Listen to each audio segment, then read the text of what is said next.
모든 길에는 이야기가 있습니다. 더 멀리 갈수록 길은 더 험난해지고 예측을 벗어나지만 그 순간들은 더 오래 기억되고 더 많이 이야기하게 됩니다. 그 이야기들을 발견하기 위해선 최적의 머신이 필요합니다. 강력함과 견고함을 갖춘 탁월한 머신, 올류 소렌토를 소개합니다. 이것은 단순한 또 하나의 SUV가 아니라 세계 최초의 스토리텔링 머신입니다.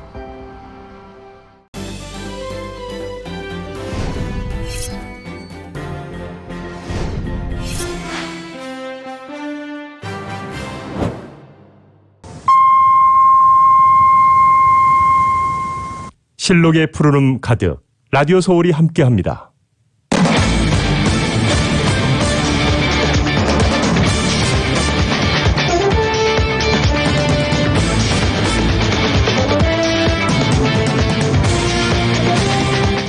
캘리포니아주에 정치인 리콜 바람이 불고 있습니다. 코로나 팬데믹을 계기로 개빈 뉴섬 주지사를 비롯해 카운티 슈퍼바이저, 시의원, 교육위원회에 이르기까지 공직자 리콜 캠페인이 잇따르고 있습니다. 가주당국이 주최하는 백신 접종 로또 벡스포드 윈의 당첨자가 LA에서 3명, 오렌지 카운티에서 1명 나왔습니다. 식품의약국이 신종 코로나 바이러스 감염증 백신 제조 중 사고가 발생한 메릴랜드주 볼티모어 공장에서 생산된 얀센 백신 6천만 회분을 폐기 결정했습니다. 미국에서 세 번째로 큰 대도시인 시카고가 오늘 신종 코로나 바이러스 감염증 관련 규제를 해제하고 경제를 전면 재개했습니다. 신종 코로나 바이러스 감염증 확산 이후 스스로 목숨을 끊으려고 한 10대 여성이 크게 늘어난 것으로 조사됐습니다. 조 바이든 행정부가 트럼프 전 대통령 시절 남부 멕시코 국경 장벽 건설을 위해 전용한 예산을 백지화하고 당초 목표대로 군 건설 사업 등에 다시 사용하겠다고 밝혔습니다. 텍사스 주 정부가 멕시코에서 넘어오는 불법 이민자를 차단하기 위해 국경 장벽 건설을 재개하기로 했다고 밝혔습니다. 주요 7개국 G7 정상들이 국제사회에서 수십 년 동안 계속됐던 법인세 인하 경쟁을 멈추기로 의견을 모았습니다.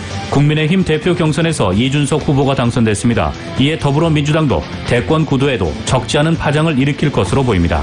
뉴욕 증시는 전날 발표된 물가 지표를 소화하며 안도 랠리를 이어갔습니다. S&P 500 지수는 전날에 이어 종가 기준 이틀째 사상 최고치로 마감했습니다. 내일도 LA 지역 맑고 더운 날씨 보입니다. LA 지역의 내일 낮 최고 기온 82도, 밤 최저 기온 62도입니다. 이상은 이 시간 주요 뉴스입니다. 이 시간 주요 뉴스는 아시아나 항공 미주 취항 30주년, 앞으로도 정성을 다하는 서비스, 쾌적한 최신 항공기로 안전하고 편안하게 모실 것을 약속드리는 아시아나 항공 제공입니다. 애청자 여러분 안녕하십니까? 조희정입니다. 안녕하십니까? 이균우입니다. 2021년 6월 11일 금요일 라디오 서울 이브닝 뉴스 1부입니다.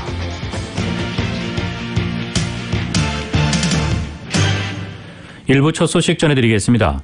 캘리포니아주에 정치인 리콜 바람이 불고 있습니다. 코로나 팬데믹을 계기로 개빈 뉴섬 주지사를 비롯해 카운티 슈퍼바이저, 시의원, 교육위원회에 이르기까지 공직자 리콜 캠페인이 잇따르고 있습니다. 정연호 기자입니다. LA타임즈에 따르면 올 들어 5개월 동안 가주에서 공직자들을 대상으로 이루어진 리콜 캠페인이 무려 68개에 달하는 것으로 집계됐습니다. 이 같은 통계는 지난 4년 동안 가주에서 이루어졌던 리콜 캠페인 숫자를 뛰어넘는 수치입니다. 지난 수개월 동안 개빈 뉴섬 주지사의 리콜 캠페인 소식이 가장 큰 주목을 받았지만 리콜 시도는 주지사에 국한되지 않습니다. 남가주와 북가주 곳곳에서 지난 수개월 동안 공직자를 대상으로 한 리콜 캠페인이 붐을 이루고 있습니다. 가주를 달구고 있는 리콜 열풍의 단초가 된 것은 코로나 팬데믹입니다. 코로나 팬데믹 동안 비즈니스 영업이나 학교 캠퍼스 대면 수업을 둘러싼 주와 로컬 정부의 규제가 이루어지면서 강력한 정부 규제에 불만을 품은 유권자들의 분노가 리콜 캠페인으로 이어지고 있다는 분석입니다. 정치인들을 대상으로 한 리콜은 유권자들의 권리로 리콜 캠페인이 시작돼 필요한 주민 서명만 얻으면 리콜 선고가 실시됩니다. 하지만 코로나 사태 이전까지는 실제로 유권자들이 이 같은 권리를 행사해 정치인들을 리콜하는 경우는 매우 드문 케이스로 리콜을 당하는 경우는 대부분 공직자가 큰 실책을 저질러 공분을 산 경우에 국한돼 왔었습니다.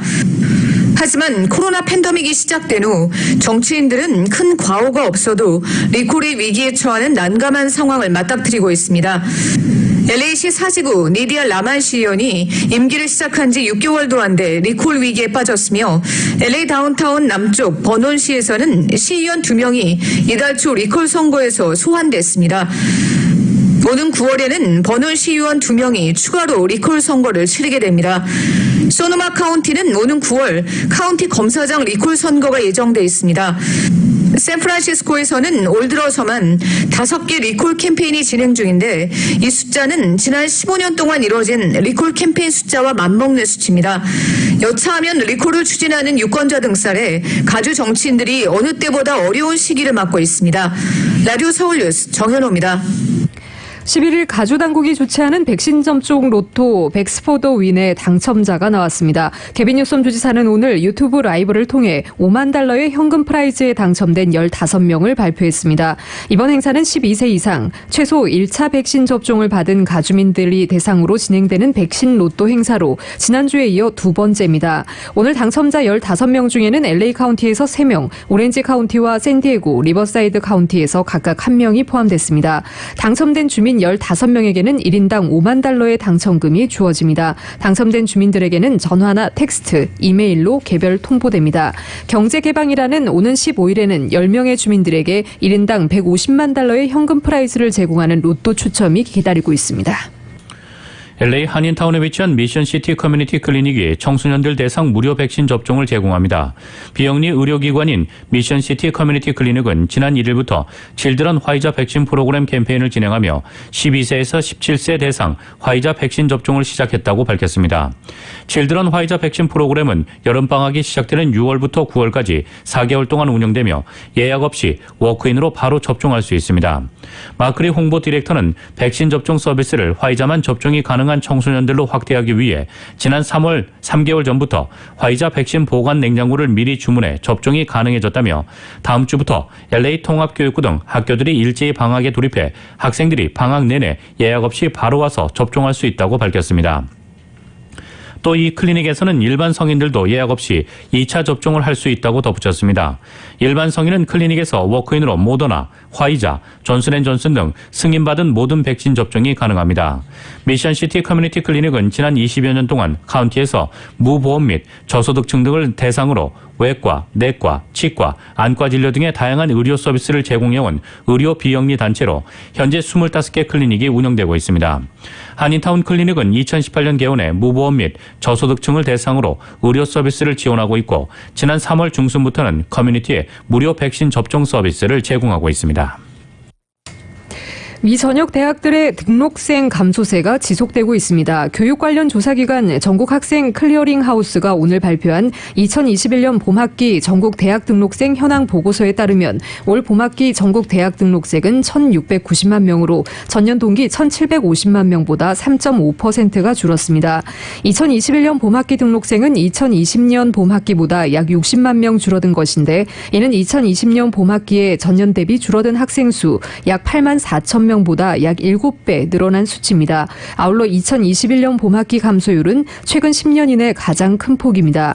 보고서에 따르면 2년제 커뮤니티 칼리지 봄학기 등록생이 전년보다 9.5%나 줄어 가장 큰 타격을 받았습니다. 또 4년제 공립대 봄학기 등록생은 전년 대비 0.6%, 4년제 사립대 봄학기 등록생은 전년보다 0.8% 감소했습니다. 전체적으로 학부생이 전년 봄학기보다 4.9% 감소했습니다. 그러나 대학원 등록생은 전년 봄학기보다 4.6% 증가해 대조를 이뤘습니다. 지역별로는 뉴멕시코 소재 대학들의 봄학기 등록생 감소율이 11.4%로 가장 높았습니다. 뉴욕과 뉴저지는 봄학기 등록생 감소율이 각각 5.2%와 5.5%를 기록했습니다. 한 부림 클리닉에서 냉동 탱크가 고장나는 바람에 폐하와 난자가 훼손되는 피해를 본 사람들에게 1,500만 달러를 보상하라는 결정이 내려졌습니다. 캘리포니아주 북부 지방법원 배심원단은 폐하, 난자 보관용 냉동 탱크 제조업체와 부림 클리닉을 상대로 1,500만 달러를 피해자들에게 보상하라는 판결을 내렸습니다. CNN에 따르면 사고에 따른 폐하와 난자 훼손으로 친자녀를 낳을 기회를 잃어버린 피해자들에게 처음으로 손실을 보장해주는 역사적인 판결이라고 전했습니다. 2018년 3월 샌프란시스코의 브림클리닉 퍼시픽 출산센터에서는 배아와 난자를 보관하는 극저온 보관 탱크에 액체 질소가 유출되는 사고가 발생했습니다. 이 사고로 난자를 잃은 3명의 여성과 배아 훼손 피해를 본 부부 등 5명은 냉동 탱크 제조업체 차트 인더스트리와 브림클리닉을 상대로 소송을 제기했습니다. 차트 인더스트리는 재판 과정에서 브림클리닉이 냉동 탱크를 잘못 사용하고 부적절하게 개조했다며 병원 측에 책임을 돌렸습니다. 이에 대해 배심원담은 냉동 탱크 제조상의 결함이 고장으로 이어졌다며 제조업체의 90% 잘못이 있다고 결론 내렸고 냉동 탱크 관리를 소홀한 브림클리닉에는 10% 책임을 물었습니다. 손실 보상액에는 훼손된 배아와 난자의 가치뿐만 아니라 피해자들이 겪은 정신적 고통에 대한 보상도 포함된다고 밝혔습니다.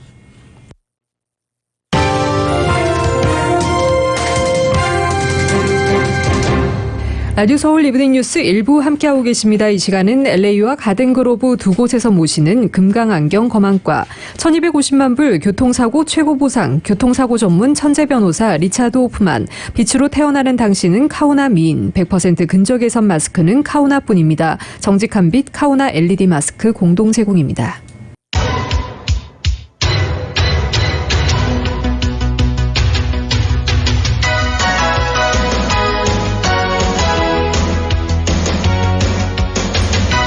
라디오 서울 이브닝 뉴스 일부 함께하고 계신 지금 시각 LA 시각으로 5시 14분입니다. 금요일 5시대 퇴근길 교통 상황입니다. 5번 프리웨이 사우스 방향 현재 가필드 애비뉴부터 정체 시작되고 있습니다. 16마일대 정체 시작으로 4가 스트릿 10번 웨스트와 교차 지점을 지나 4가 스트릿과 교차되는 지점까지 6마일에서 16마일대로 심한 정체 현상 보이고 있습니다. 또 2번 사우스와 교차 지점부터 16마일대 정체 다시 시작돼 알라메다 애비뉴와 교차되는 지점까지 10마일에서 19마일대로 심한 정체 현상 보이고 있습니다. 반대 5번 프리웨이 놀스 방향입니다. 110번 놀스와 교차되는 지점부터 20마일대로 속도 떨어지고 있습니다. 디트만 애비뉴 인디애나 스트릿과 교차 지점까지 8마일에서 14마일대 속도밖에 내지 못하고 있습니다. 토렌스 양방향 모두 정체 심한 상태입니다. 110번 사우스 방향 게이지 애비뉴부터 19마일대 정체 시작되고 있고요. 101번 사우스와 교차 지점을 지나 힐 스트릿까지 오늘 8마일에서 역시 19마일대 속도밖에 내지 못합니다. 반대 110번 프리웨이 놀스 방향입니다. 101번 놀스와 교차 지점부터 13마일대 정체 시작으로 버논 애비뉴와 교차 지점까지 8에서 17마일대로 정체 이어지고 있습니다.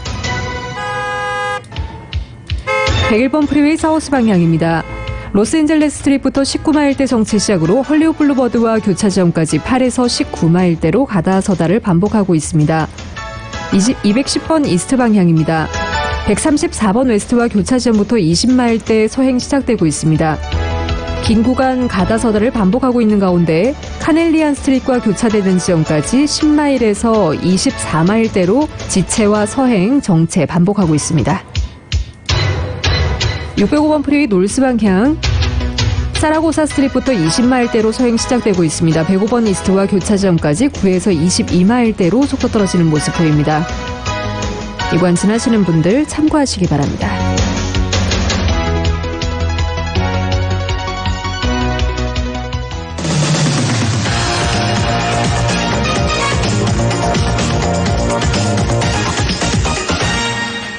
여러분께서는 라디오 서울 이브닝 뉴스 일부 함께하고 계십니다. 미국 소식 전해드리겠습니다. 조 바이든 행정부가 이란과 북한 등의 미사일 위협에 대응하기 위한 미사일 방어 검토 MDR에 착수합니다. 국방부는 MDR이 이란과 북한 등의 위협 증가에 대응할 것이라는 제목의 보도자료를 내고 이틀 전 상원 군사위원회에서 있었던 리오노어 토메로 핵 미사일 방어 정책 담당 부차관보의 발언을 인용해 이같이 전하고 있습니다. 국방부는 북한과 이란, 러시아, 중국 같은 나라가 모두 미사일 기술을 향상해 가는 와중에 국방부는 미사일 방어 정책과 전략, 능력에 대한 몇 달간의 자체 검토에 곧 착수할 계획이라고 전했습니다. 토메로 부차관보는 군사위 청문회에서 몇 주 내로 MDR을 시작할 예정이라고 밝혔으나 북한 등 특정 국가를 함께 언급하지는 않았습니다. 그러나 서면 및 청문회 답변 등을 통해 북한과 이란, 러시아, 중국이 미사일 능력을 키워가고 있다고 지적하며 MDR이 해당 국가들의 위협에 대응하기 위한 것임을 시사했습니다. 국방부에 따르면 토메로 부차관보는 청문회에서 MDR이 국가 국방 전략의 일환으로 진행된다며 NDS가 2022년 1월 완료될 것이라고 언급했습니다. 그는 MDR이 미사일 방어청, 미 북부 사령부, 북미 항공우주방위사령부 등 부천의 각 기관과의 공조 속에 진행될 것이며 통합된 억지에 대한 국방부의 접근에 기여할 것이라고 밝혔습니다. 토메로 부차관보는 서면 답변에서 MDR의 기본 원칙도 소개했습니다. 그는 미국에 대한 불량 국가의 대륙간 탄도미사일 위협에 대해 효과적이고 감당할 만한 방어를 갖추도록 할 것이라고 밝혔습니다. 미국은 트럼프 대통령 시절인 2019년 1월 MDR을 발표한 적이 있습니다. 이 적의 미사일을 신속 탐지하고 요격 능력을 극대화하고자 우주 공간에 센서 수층과 요격 무기를 설치하는 것을 핵심으로 해 트럼프판 스타워즈로 불렸었습니다. 미 법무부가 도널드 트럼프 전 대통령 시절 러시아 스캔들 유출 배후를 색출하기 위해 민주당 의원들의 통신 기록을 수집해 뒷조사한 의혹에 대해 법무부 감찰관이 조사에 착수했습니다. 마이클 호로위츠 법무부 감찰관은 이날 성명을 발표해 트럼프 행정부 시절 법무부가 의원들과 언론의 통신 기록을 확보하기 위해 소환장과 기타 법적 권한을 사용한 데 대해 검토에 나섰다고 밝혔습니다. 그는 법무부가 정책과 절차를 준수했는지 소환장과 법적 권한의 사용이나 조사가 부적절한 고려를 기반으로 했는지 검토할 것이라며 이 과정에서 다른 문제가 불거진다면 조사가 확대될 수도 있다고 말했습니다. 이와 별도로 민주당 상원의 척슈머 원내대표와 딕 더빈 법사위원장은 공동 성명을 내고 당시 법무부를 이끈 윌리엄 바, 제프 세션스 전 장관에 대해 상원에서 증언하라고 요구했습니다. 이들은 충격적이라며 이는 엄청난 권력의 남용이자 권력 분립에 대한 공격이라고 지적하고 자진 출석하지 않으면 소환하겠다고 경고했습니다. 바 전 장관은 정치 전문 매체 폴리티코와의 인터뷰에서 어떤 의원의 기록도 찾는다는 것을 알지 못했다면서 트럼프 전 대통령과 유출 수사를 논의하지 않았다고 주장했습니다. 주요 7개국 G7 정상들이 국제사회에서 수십 년 동안 계속됐던 법인세 인하 경쟁을 멈추기로 의견을 모았습니다. G7 정상들은 코로나19로 직격탄을 맞은 저개발 국가에 대한 경제 지원 방안도 모색하고 있습니다. KBS의 보도입니다. 올해 G7 정상회의 결과 발표에 적어도 15%의 글로벌 법인세 최저 세율을 지지하는 내용이 포함될 것이라고 백악관이 밝혔습니다. 영국에서 열린 G7 정상회의 개막에 맞춰낸 보도자료를 통해서입니다. 정상 간 합의는 최근 G7 재무장관 논의 내용을 격상한 것으로 올가을 경제협력개발기구 OECD 회의에서 최종 결정될 것으로 보입니다. 해당 조치가 확정될 경우 구글이나 아마존 같은 다국적 기업이 특정 국가에서 막대한 이익을 내고도 세율이 낮은 국가에 본사를 두는 방식으로 조세를 회피하는 관행을 끊을 수 있을 것으로 기대됩니다. G7 정상들은 코로나19에 취약한 저개발 국가들의 백신 접종과 경기 회복을 돕는 방안도 논의했다고 백악관은 전했습니다.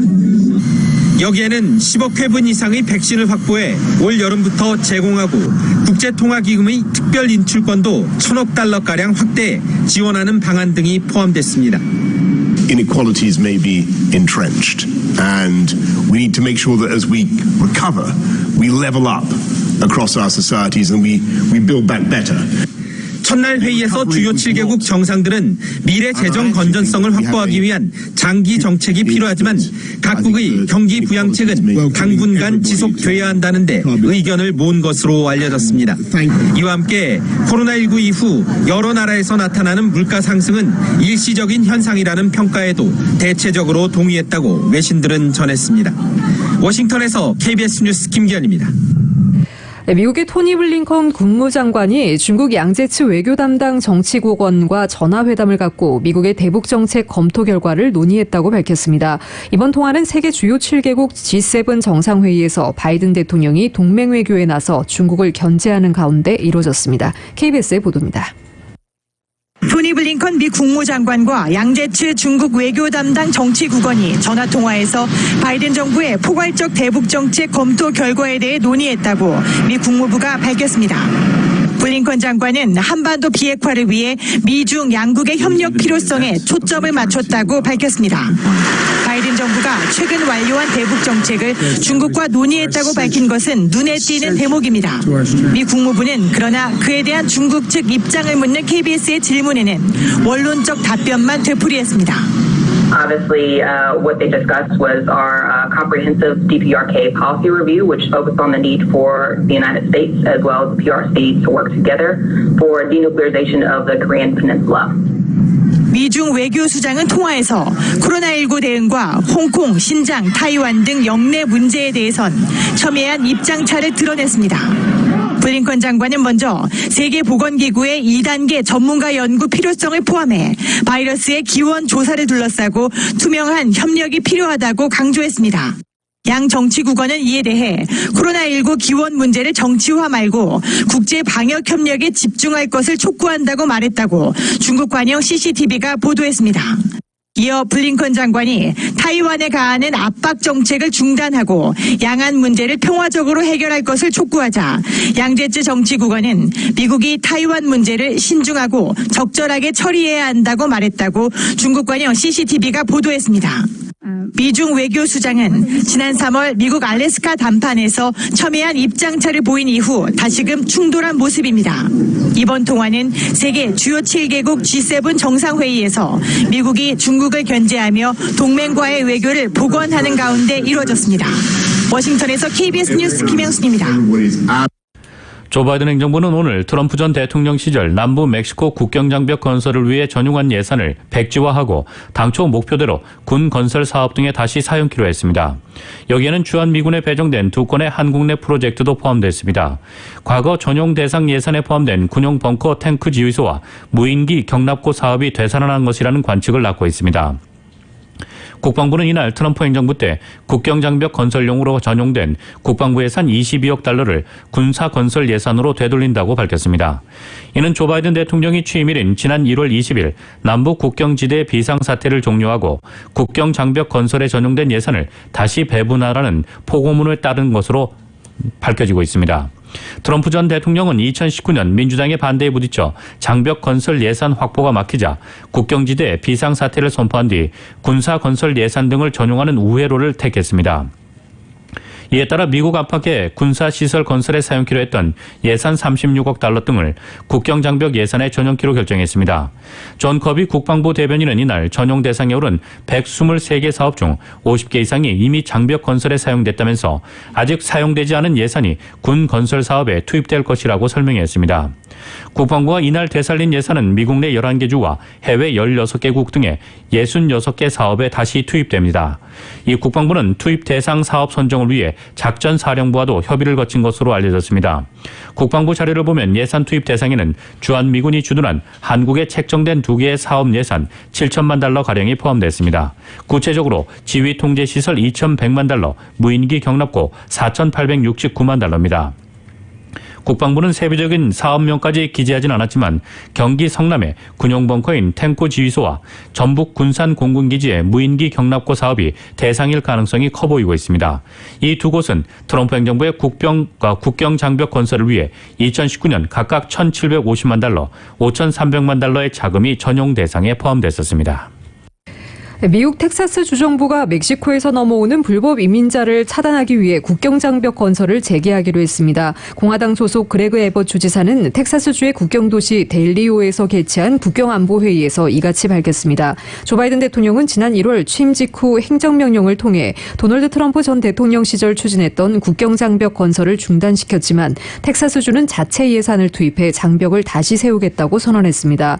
에벗 주지사는 국경 위기를 해결하기 위해 변화가 필요하다며 국경장벽 건설을 시작하고 불법 이민자들을 체포하겠다고 밝혔습니다.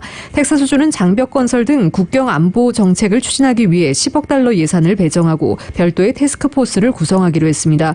국경장벽 건설 재개를 위한 세부 계획은 다음 주 발표될 예정입니다. 시위대에게 주의회 의사당에 진입할 방법을 알려준 오리건주 하원 의원이 의회에서 제명됐습니다. CNN에 따르면 오리건주 하원이 어제 공화당 소속 마이크 니어먼 하원 의원에 대한 제명 결의안을 표결에 붙여 59대 1로 통과시켰다고 보도했습니다. 반대표 한 표는 니어먼 의원이 투표한 것입니다. 오리건주 하원에서 의원이 제명당한 것은 처음입니다. 결의안은 니어먼 의원이 지난해 12월 21일 열린 특별회기 때 무질서한 행위에 관여했다며 당시 시위대가 의사당의 보안을 뚫고 내부에 진입하도록 의도적으로 도왔다고 지적했습니다. 시위대의 침입으로 부상자가 나왔고 건물이 파괴됐습니다. 니어먼은 최근 공개된 동영상에서 시위대에게 어떻게 하면 의사당 내부에 있는 사람의 도움을 받아 주 의사당에 진입할 수 있는지 알려주는 듯한 모습이 나오며 논란을 일으켰습니다. 당시에는 신종 코로나 바이러스 감염증 규제 때문에 승인된 인원만이 의사당에 들어갈 수 있었습니다. 또 이날 니어먼 의원이 시위대가 문 밖에 서 있는 것을 보고서도 그 문을 열고 의사당 밖으로 나가면서 이를 틈타 시위대가 줄줄이 건물 내부로 진입하는 장면이 잡힌 의사당 보안 카메라 동영상도 공개됐습니다. 주 의회 하원 의장 티나 코텍은 니어먼 씨가 미안한 기색도 없이 오리건주 의사당에 대한 침입을 조직화하고 계획했다는 사실은 분명하다고 말했습니다. 코텍 의장은 그날 그는 의사당에 있던 모든 사람의 안전을 위험에 빠뜨린 데 대해 어떤 후회도 보이지 않았고 이례적인 상황을 고려할 때 이것이 유일하게 합리적인 방안이라고 덧붙였습니다. 공화당의 주 하원 의원들도 7일 서한에서 니어먼 의원에게 사퇴를 촉구한 바 있습니다. 공화당 하원 원내대표인 크리스틴 드레이저는 니어먼의 제명 투표가 이례적이지만 필요한 것이라고 말했습니다. 백인 경찰관이 흑인 조지 플로이드의 목을 눌러 숨지게 한 장면을 찍어 전 세계에 알린 10대 소녀가 미국에서 가장 권위 있는 보도상인 퓰리처상을 받았습니다. 뉴욕타임스는 오늘 퓰리처상 선정위원회가 지난해 플로이드 사망 사건 당시 동영상을 찍은 18세의 다닐라 프레이저를 특별상 수상자로 선정했다고 보도했습니다. 프레이저는 지난해 미니애폴리스 경찰이 플로이드를 체포하는 장면을 스마트폰으로 찍었습니다. 프레이저의 동영상 속에서 플로이드는 등 뒤로 수갑이 채워진 상태에서 경찰관의 무릎에 목을 눌려 얼굴이 땅바닥에 지디겨진 채 숨 쉴 수 없다고 호소하다가 의식을 잃었습니다. 당시 현장에선 여러 목격자가 동영상을 찍었지만 프레이저가 찍은 동영상이 가장 길고 선명했다는 평가를 받습니다. 이 동영상은 플로이드의 사망을 전 세계에 알리는 데 결정적인 역할을 했습니다. 올해 퓰리처상 수상자 중에서는 프레이저 외에도 플로이드 사망 사건 보도와 관련한 언론사가 적지 않았습니다. 이와 함께 퓰리처상 각 분야 중에서도 가장 권위를 인정받는 공공보도 분야에서는 뉴욕타임스의 신종 코로나 바이러스 감염증에 대한 심층 보도가 함께 뽑혔습니다. 미국에서 세 번째로 큰 대도시인 시카고가 신종 코로나 바이러스 감염증 관련 규제를 해제하고 경제를 전면 재개했습니다. CNN에 따르면 시카고를 포함한 일리노이주가 지난해 코로나19 규제를 도입한 이래 처음으로 경제를 전면 재가동한다고 발표했습니다. 5단계 경제 재개 계획에서 가장 마지막 단계에 들어선 것입니다. 이 주에서는 성인의 68% 이상이 최소한 1회 코로나19 백신을 접종했습니다. 최근 7일간의 하루 평균 신규 확진자는 413명으로 떨어졌습니다. 올 봄에 가장 높았던 4월에 3,388명, 팬데믹 최고치였던 작년 11월에 12,384명과 견주면 크게 낮아진 수치입니다. 이에 따라 기업체, 점포와 대규모 이벤트, 대형 회의, 놀이공원 등에서는 수용 인원 제한이 사라집니다. 제이비 프리츠커 일리노이 주지사는 강력한 경제를 위해서는 사람들이 그저 안전하다고 느낄 뿐 아니라 진정으로 안전할 필요가 있다면서 생명을 살리는 백신 접종의 힘 덕분에 그날이 마침내 여기에 왔다고 말했습니다. 로리 라이트프 시카고 시장도 이번 조치로 상점, 식당 등에서 수용 인원 제한과 마스크 착용 의무, 사회적 거리두기 준수 등이 해제된다고 말했습니다. 팬데믹 이전처럼 자유롭게 손님을 받을 수 있는 것입니다. 다만 연방정부 지침에 따라 대중교통수단이나 의료시설, 학교, 대피소, 교정시설 등에서는 여전히 마스크 착용이 의무화된다고 덧붙였습니다. 라이트프 시장은 이날 조치로 시카고가 미국에서 경제를 전면 재개하는 최대 규모의 지방자치단체가 됐다고 말했습니다. 미 식품의약국 FDA가 신종 코로나 바이러스 감염증 백신 제조 중 사고가 발생한 메릴랜드주 볼티모어 공장에서 생산된 얀센 백신 폐기를 결정했습니다. FDA는 폐기 대상 얀센 백신이 6천만 회 분량에 달한다고 밝혔습니다. 앞서 존슨앤존슨의 계열사 얀센 백신 생산업체인 이멀전트 바이오 솔루션스의 볼티모어 공장에선 지난 3월 서로 다른 백신 성분이 혼합되는 사고가 발생했습니다. 얀센 백신뿐 아니라 아스트라제네카의 백신도 함께 생산하는 이 공장의 생산 라인에서 재료가 뒤섞였다는 것입니다. 이 때문에 당시 얀센 백신 1,500만 회분이 폐기됐고 공장 운영도 중단됐습니다. 또 이 공장에서 생산된 얀센 백신 1억 회분과 아스트라제네카 7천만 회분도 유통에서 제외됐습니다. FDA는 후속 조사를 통해 이중 얀센 백신 6천만 회분에 대해 오염 우려가 있다는 판단을 내렸습니다. FDA는 얀센 백신 1,000만 회분에 대해선 미국 내 유통이나 외국에 대한 백신 지원용으로 사용을 허가할 방침입니다. 그러나 볼티모어 공장에서 생산된 1,000만 회분에 대한 유통을 허가한다고 하더라도 올바른 제조 공정을 준수했는지 보장할 수 없다는 경고를 첨부할 예정입니다. FDA는 2달간 운영이 중단된 볼티모어 공장의 재가동을 허용할지 여부는 아직 결정하지 않았습니다. 뉴욕타임스는 화이자와 모더나 백신이 충분한 상황이기 때문에 6천만 회 분량의 얀센 백신을 폐기하더라도 미국 내에선 백신 수급에 별다른 문제가 없을 것이라고 전망했습니다. 미국 내에서 신종 코로나 바이러스 감염증 확산 이후 스스로 목숨을 끊으려고 한 10대 여성이 크게 늘어난 것으로 조사됐습니다. AFP에 따르면 질병통제예방센터가 오늘 발간한 보고서에서 지난해 2월 21일부터 한 달간 12세에서 17세 여성이 극단적인 선택을 시도해 응급실에 간 주간 평균 건수가 2019년보다 50.6% 높았다고 밝혔습니다. 지난해 7월 26일에서 8월 22일 10대 여성이 스스로 목숨을 끊으려다가 응급실에 간 주간 평균 건수 역시 2019년보다 26.2% 늘어난 것으로 집계됐습니다. 이와 비교해 10대 남성이 같은 이유로 응급실에 간 경우는 여성에 비해선 크게 늘진 않은 것으로 조사됐습니다. 지난해 2월 21일에서 3월 20일 12세에서 17세 남성이 자살 시도로 응급실을 간 횟수는 2019년보다 3.7% 늘었습니다. CDC는 과거에도 청소년기 여성의 자살 시도가 또래 남성보다 많다는 연구가 있었지만 이번 조사는 팬데믹 기간 10대 여성이 알려진 것보다 더 극심한 스트레스를 받는다는 점을 시사한다고 설명했습니다. 이어 10대 여성의 정신건강관리와 정신질환 예방에 관심을 더 높여야 한다고 강조했습니다. 보고서에 따르면 청소년은 팬데믹 기간에 사회적 거리 두기 등 방역 조처에 특히 더 영향을 받아 위험할 수 있다고 분석하며 이들이 학교에 가지 못하고 친구, 선생님과 충분한 교류를 하지 못했다고 설명했습니다. 또 정신과 치료를 잘 받지 못하는 점, 약물 사용이 늘어난 점, 가족의 건강과 경제적 문제에 대한 불안감 역시 코로나19 사태 와중에 10대의 정신건강을 위협하는 요인이라고 언급했습니다.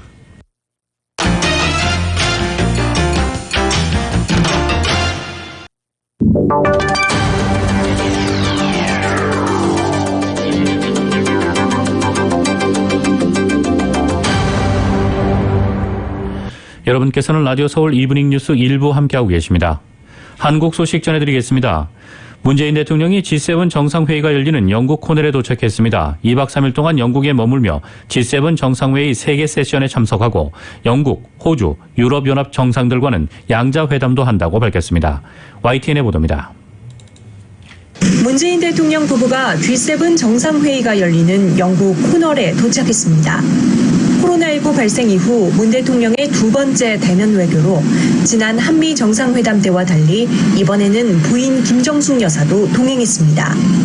특히 2019년 12월 베이징에서 열린 한중일 정상회의 이후 18개월 만에 다자 외교 무대라는 데 의미가 있습니다. 기나긴 코로나 터널 끝에 찾아온 정상외교의 정상화 신호탄으로 볼 수 있습니다. 문 대통령은 영국에 2박 3일 동안 머물며 G7 정상회의에 초청국 자격으로 참석합니다. G7 정상회의에 우리나라가 2년 연속 초청된 것은 우리의 국제적 위상이 G7 국가들의 버금은 가는 수준으로 높아졌다는 것을 의미합니다. 12일에는 G7 정상회의 보건 세션에 참여해 코로나19 극복을 위한 백신 공급 확대 방안 등을 논의합니다. G7 정상과 배우자가 참석하는 정상 만찬도 예정돼 있습니다. 13일에는 열린 사회 경제 세션과 기후변화 환경 세션 정상회의가 이어집니다. 우수한 바이오 의약품 생산 역량을 바탕으로 글로벌 백신 허브의 역할을 강조하고 기후 위기 대응에서 선진국과 개도국 간의 협력을 이끄는 가교 국가로서의 역할을 부각시킬 것입니다. 이틀 동안 영국, 호주, 유럽연합과는 각각 양자회담도 합니다. 문 대통령은 G7 정상회의 일정을 마치면 내년에 수교 130주년을 맞는 오스트리아를 우리나라 대통령으로는 처음 국빈 방문합니다. 이어 필리페 6세 국왕의 초청으로 스페인을 국빈 방문한 뒤 귀국길에 오를 예정입니다. YTN 나윤수입니다. 국민의힘 새 당대표에 36살 이준석 후보가 당선됐습니다. 다양한 대선 주자들이 공존할 수 있는 당을 만들어 대선에서 승리하겠다고 강조했는데 윤석열 전 총장이 8월까지는 입당해야 한다는 뜻을 인터뷰에서 밝히기도 했습니다. KBS의 보도입니다. 국민의힘 당대표로 이준석 후보. 이준석 후보의 당선은 일반 국민 여론조사가 결정적 역할을 했습니다. 비중이 큰 당원 투표에선 나경원 후보에 뒤지고도 여론조사에서 60% 가까운 몰표를 받아 결과를 뒤집었습니다. 변화해야 정권 교체를 이룰 수 있다는 보수 지지층의 전략적 투표가 효과를 거둔 걸로 분석됩니다. 우리는 바뀌어서 승리할 겁니다. 세상을 바꾸는 과정에 동참해서 관성과 고정관념을 깨주십시오. 그러면 세상은 바뀔 것입니다. 이 대표는 정권 교체는 지상 과제라면서 당 밖의 주자들에게 문을 활짝 열겠다고 했는데 다양한 대선 주자가 공존할 수 있게 하겠다고 했습니다. 특히 어젯밤 KBS 9시 뉴스에 출연해서는 윤석열 전 총장이 입당할 첫 번째 시한으로는 8월을 제시하기도 했습니다. 제가 첫 번째 정류장, 두 번째 정류장 이런 언급을 하면서 노선버스 이야기를 했는데요. 제가 생각하는 첫 번째 정류장은 8월 중순과 말경이 되지 않을까 싶습니다.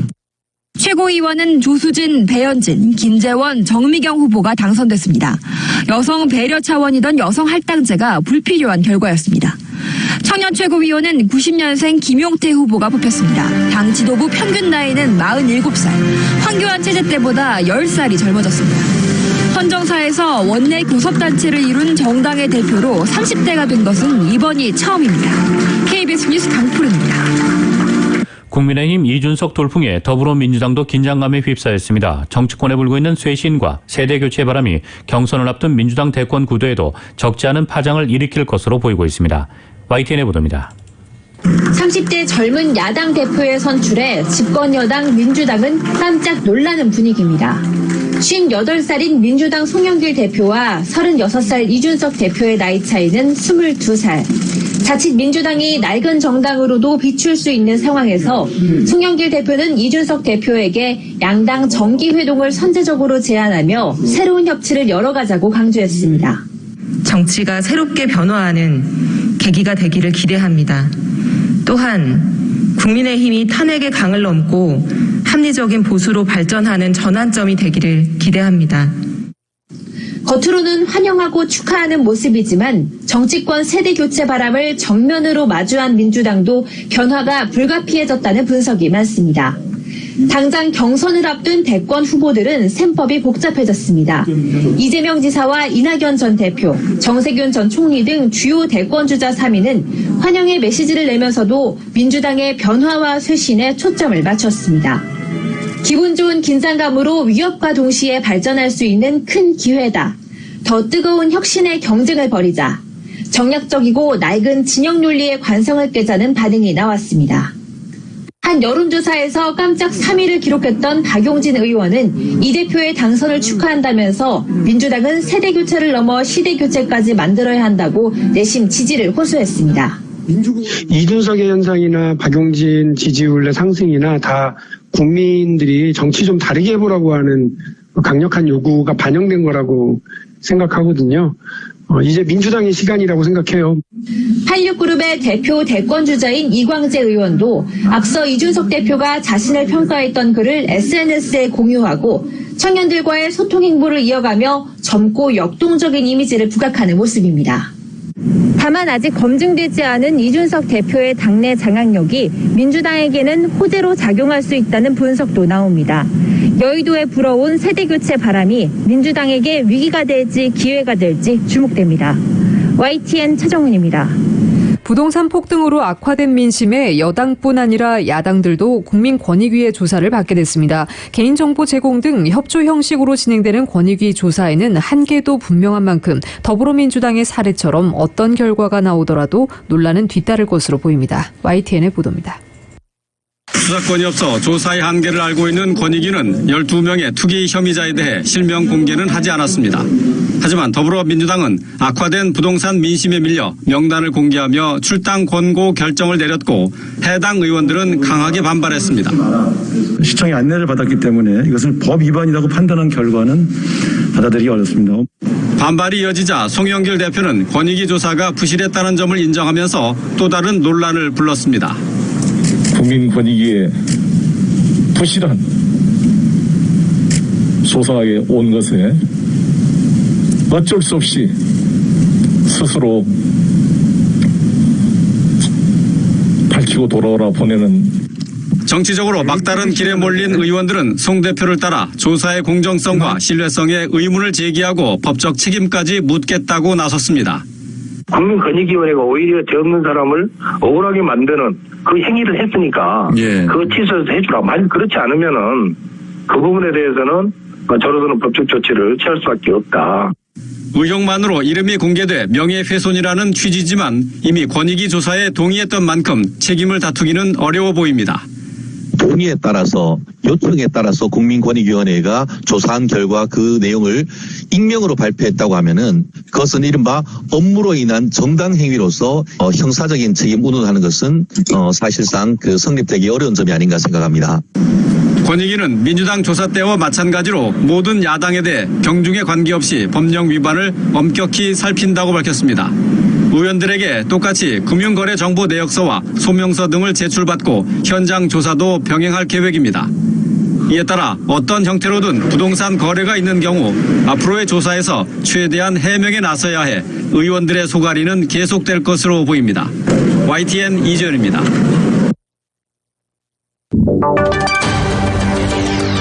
뉴욕 증시는 전날 발표된 물가지표를 소화하며 안도 랠리를 이어갔습니다. 오늘 뉴욕 증권거래소에서 다우지수는 전장보다 13.36포인트, 0.04% 오른 34,479.60으로 거래를 마감했습니다. S&P 500지수는 전장보다 8.26포인트, 0.19% 오른 4,247.44를 기록했습니다.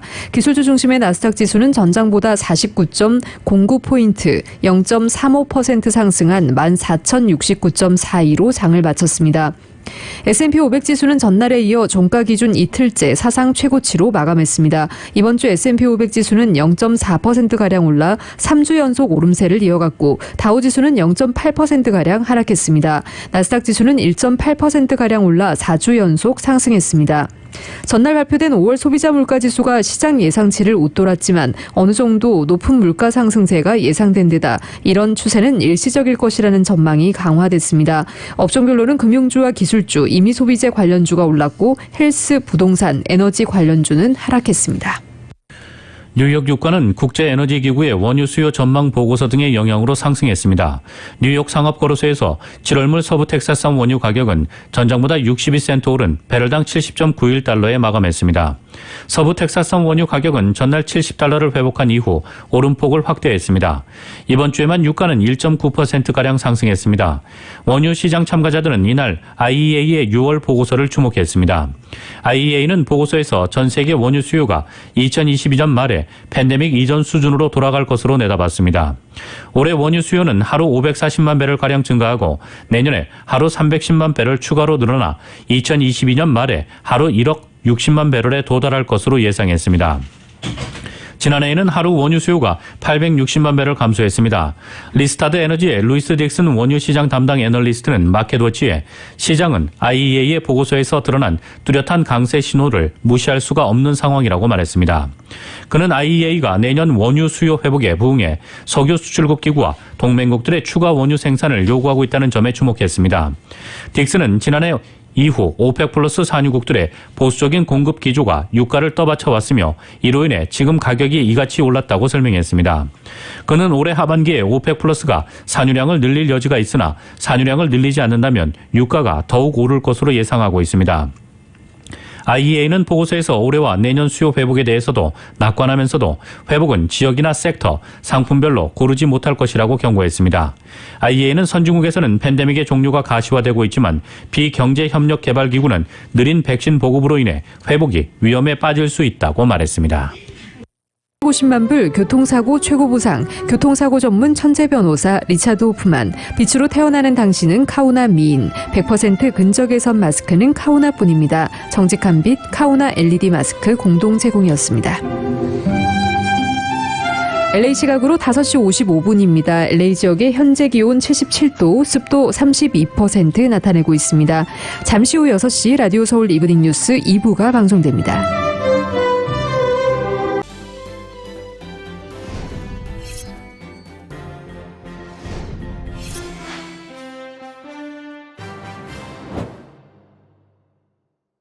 지금까지 잘 던지고 있었는데요. 경기 후반에서 흔들리고 있습니다. 건강도 마찬가지 아니겠습니까? 인생 후반 관리가 중요한데 말이죠.